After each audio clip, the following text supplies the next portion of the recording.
Oke guys, assalamualaikum warahmatullahi wabarakatuh. Kembali lagi guys di YouTube channel gua, di Rizky Triwidianto Vlog. Oke, jadi pada kesempatan kali ini gua pengen sharing aja guys beberapa pengalaman gua atau beberapa point of view gua atau sudut pandang gua seputar kefarmasian. Dimana pada kesempatan kali ini gue pengen sharing gimana sih caranya kita untuk enjoy ngerjain skripsi. Untuk tips yang pertama, ini merupakan tips atau pendapat dari gue guys ya. Untuk tips yang pertama adalah lu harus menguasai apa yang lu teliti guys.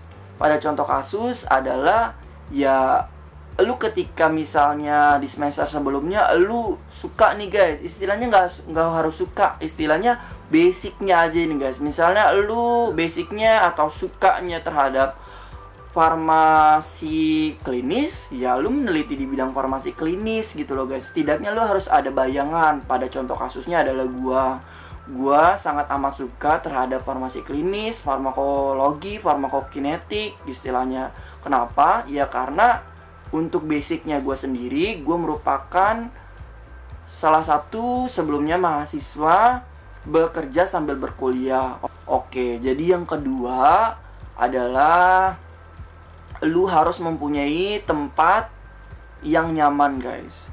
Dimana pada contoh kasus misalnya lu nggak bisa nih guys ngerjain skripsi berisik istilahnya. Di samping kanan kiri lu ada teman lu atau banyak yang ngobrol, itu nggak bisa berisik, ya lu bisa kok belajar. Pada contohnya adalah bisa di perpustakaan.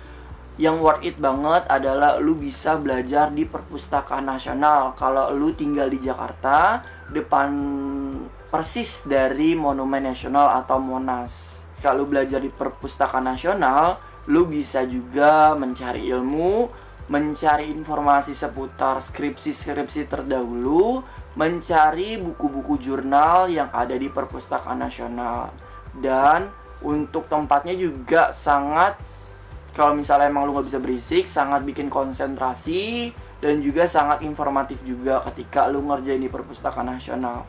Tapi ada juga orang nih guys yang emang suka banget ngemil. Istilahnya ya lu gak apa-apa juga berisik asal lu bisa ngemil. Ya kayak gue juga. Contohnya misalnya lu mau ngerjain di McD, atau mau ngerjain di KFC, atau mau ngerjain di tempat-tempat coffee, ataupun di tempat-tempat yang istilahnya ada tempat untuk makan sambil ngerjain skripsi, ya udah lu lakuin hal tersebut. Misalnya lu pergi ke cafe atau misalnya lu pergi ke coffee shop, ya udah lu jalanin aja di situ. Biasanya juga di situ ada internet gratis. Cocok juga untuk para mahasiswa perantauan ya guys ya. Bisa mengiritin budget lu juga untuk searching misalnya metode ini seperti apa, searching jurnalnya di mana, itu juga lu bisa istilahnya menghemat kuota guys. Ya istilahnya lu harus cari tempat yang nyaman buat lu belajar. Terus yang ketiga adalah jangan lupa peran dari senior. Dimana bukannya kita memanfaatkan senior, bukannya kita cuma ada ketika kita butuh doang, bukan seperti itu guys. Dimana ketika kita istilahnya mempunyai koneksi terhadap senior, istilahnya kita bisa tanya gitu loh guys. Tapi dalam tanda kutip, ketika mata-mata lu kenal senior, tiba-tiba lu nanya senior, kak misalnya metode penelitian ini bisa menggunakan SPSS nggak? Tiba-tiba lu nanya kayak gitu di chat, tapi lu sebelumnya nggak kenal, ya jangan kayak gitu juga guys. Istilahnya itu nggak sopan juga. Istilahnya lu harus mempunyai koneksi sebelumnya sama senior lu, bisa bersahabat juga terhadap senior lu. Istilahnya bisa berteman secara dekat terhadap senior lu. Lu bisa nanya seputar apa sih yang dipertanyakan ketika nanti sidang skripsi, apa sih yang dipertanyakan ketika seminar hasil. Jadi seperti itu.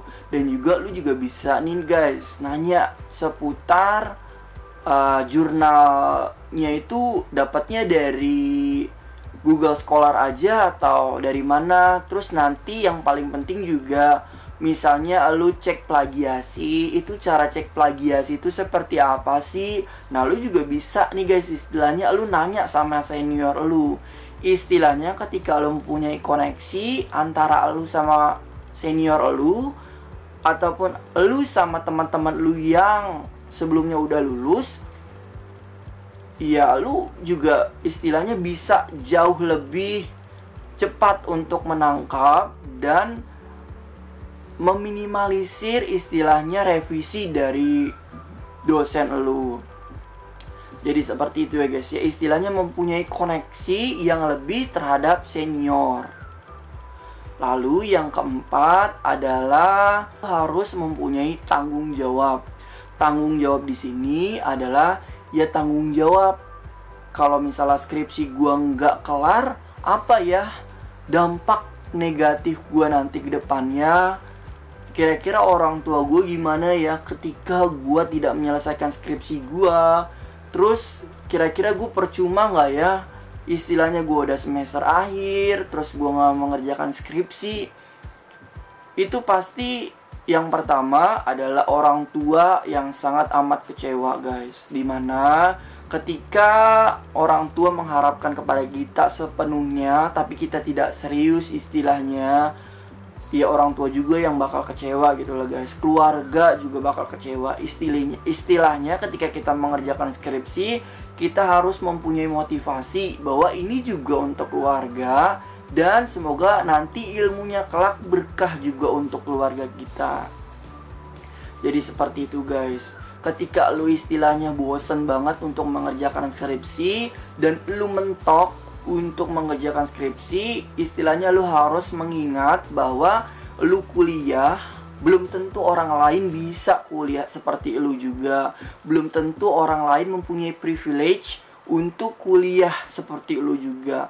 Ya ini merupakan hak istimewa lu. Lu bisa berkuliah, ya udah tinggal jalanin aja skripsi lu, tinggal selesaikan aja skripsi lu.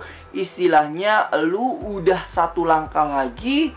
Lu mau sukses, masa lu harus malas-malasan istilahnya kayak gitu. Ya udah lu semangatin dulu aja gencar-gencaran untuk mengerjakan skripsi lu. Istilahnya cuma satu langkah lagi, masa lu dalam 124 SKS istilahnya lu bisa kok ngejalanin itu. Tapi ketika lu mengerjakan skripsi, ya lu males-malesan, lu bingung harus mengerjakan apa. Ingat, kita dulu sebelumnya sudah bisa mencapai target kita 124 SKS. Istilahnya berapa mata kuliah yang udah kita jalanin dan kita bisa menjalankannya kok. Tapi ketika skripsi istilahnya cuma 6 aja, kita malas-malesan.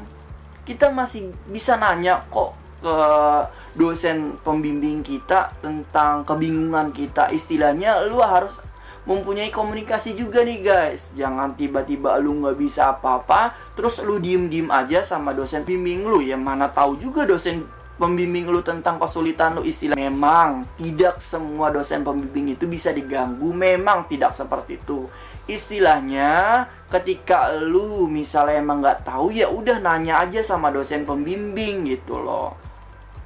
Mungkin cukup sekian untuk video gua kali ini. Mungkin apa yang gua lakuin belum tentu kalian bisa lakuin.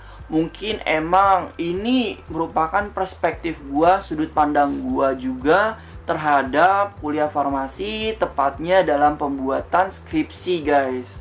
Oke, gue juga kurang lebihnya mohon maaf. Wassalamualaikum warahmatullahi wabarakatuh. Bye-bye.